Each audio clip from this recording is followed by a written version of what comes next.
What do you want? Or, what is your purpose? This is the hardest question you'll ever have to answer.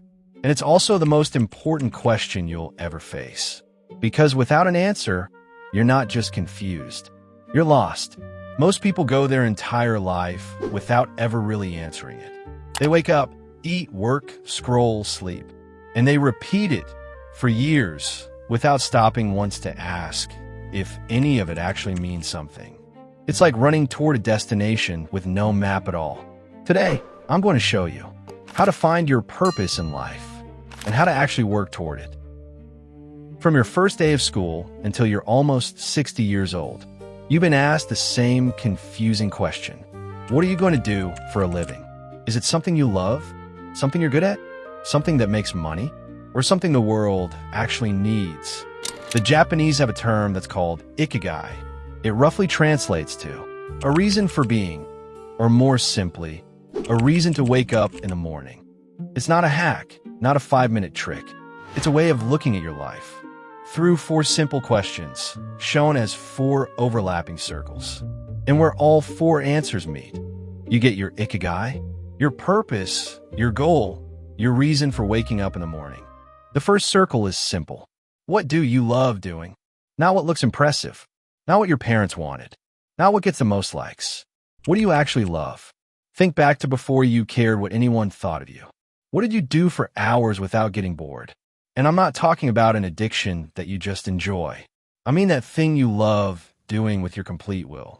Cooking, drawing, fishing, even just eating. It doesn't have to be impressive. It just has to be real. That's circle 1. Write it down, even if it feels small. The second circle. What are you actually good at? Not what you wish you were.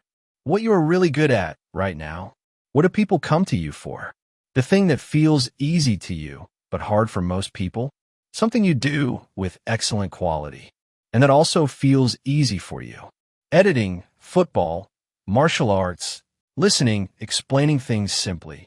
Whatever it is, it counts. That's circle 2. Circle 3. What does the world need?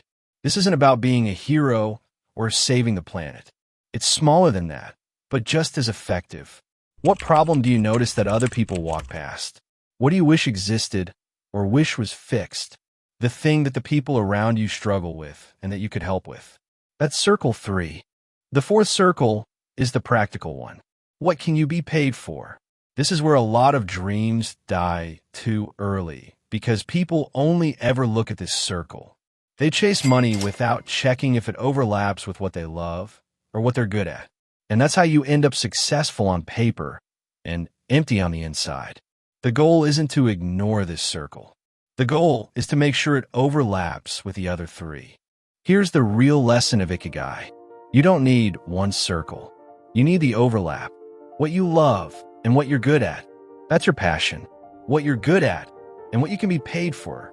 That's your profession. What the world needs and what you can be paid for. That's your vocation. What you love and what the world needs. That's your mission. But where all 4 meet. That's your Ikigai. That is the thing you were never told to look for. That is your ultimate goal and purpose in life. But you won't reach it if you never learn how to enter the ultra-focus mode on command. It's the missing piece to everything we just talked about. That's why you should watch this video.